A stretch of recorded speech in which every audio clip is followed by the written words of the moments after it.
Alright, the first thing that we're going to do is talk about the actual pattern itself.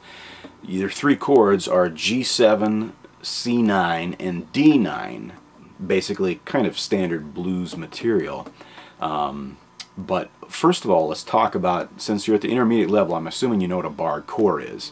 First we're going to start on a barred G, where your fingers are right here, and all you do for that seventh is get rid of your pinky, and now you have a G7 where you turn the octave note, that G, into an F by letting go, and now it's that note right there, so you have a seventh. Alright, now the first thing that we're actually going to do with this pattern is talk about the hammer-on that I do.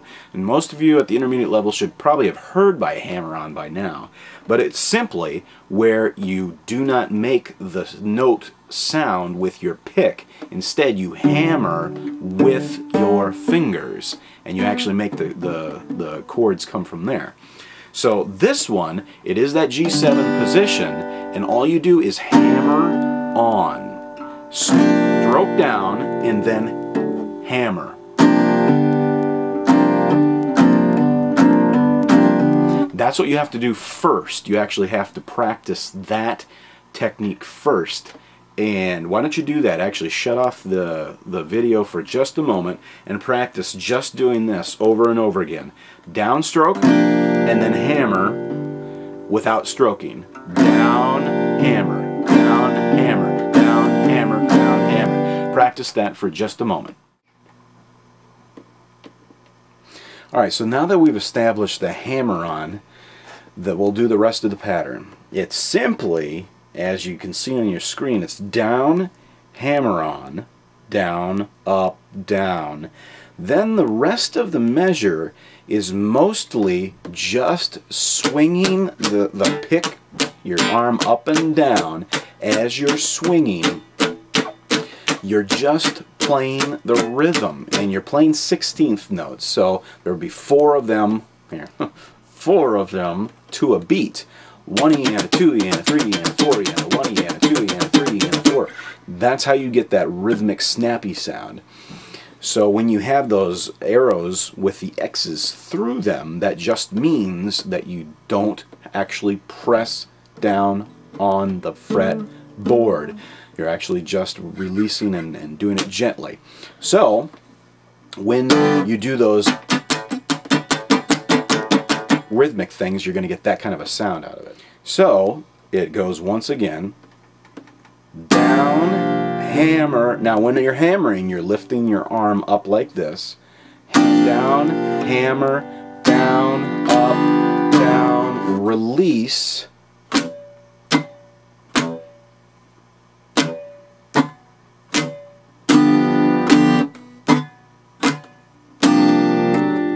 Hammer again.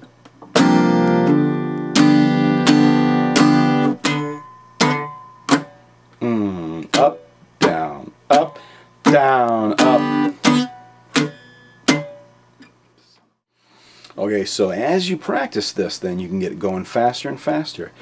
Down, hammer, down, up, down, up, rest, up, down, and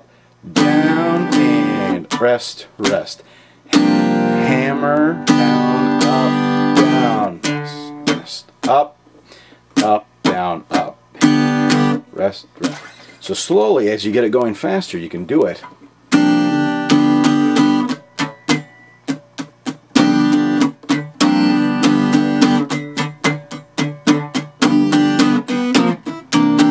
And this is where we switch the chords to the C9.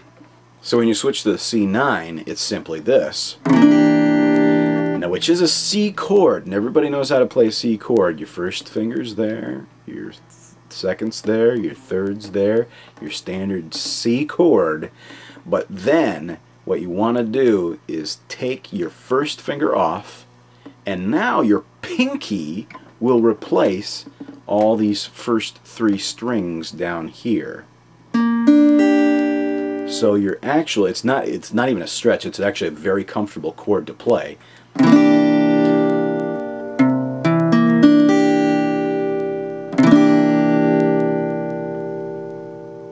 And the D9 is the same thing, by the way. The D9 is simple. You take the same position as the C9, you move it up 2 frets, and then, by the way, when you heard it before, you heard it going down from the D9 to the C9. Very simple. Very simple indeed. So now once you have that established, then we actually teach you the pattern of the C9. It's simply down, rest, down, up, rest, up, down, rest, down, up, down, rest, down, and it's a rest, but then the last 2 are X'd through. So you're actually just strumming the strings without actually doing anything. And speed it up slowly.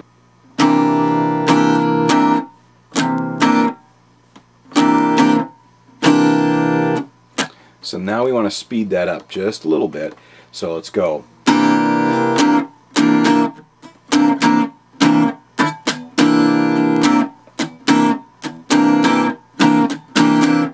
If you notice, it's kind of a down, up, down rhythm in the beginning. Down, up, down, down, up, down, down, up, down.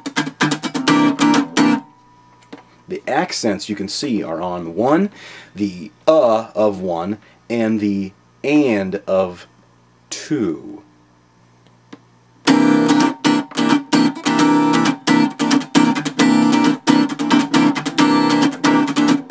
Notice when I don't want the music to be played and resonant through, I lift my fingers up just a little bit. They're still touching the string. They're not going anywhere. They're just lifted up so they're no longer pressed down to get the resonance.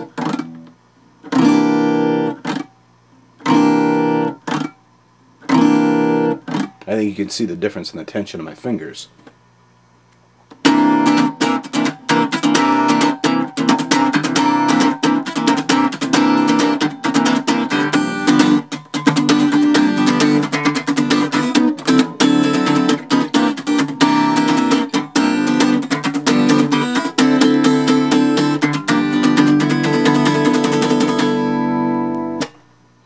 Well, thanks for joining me. I hope you learned some things you perhaps didn't know before.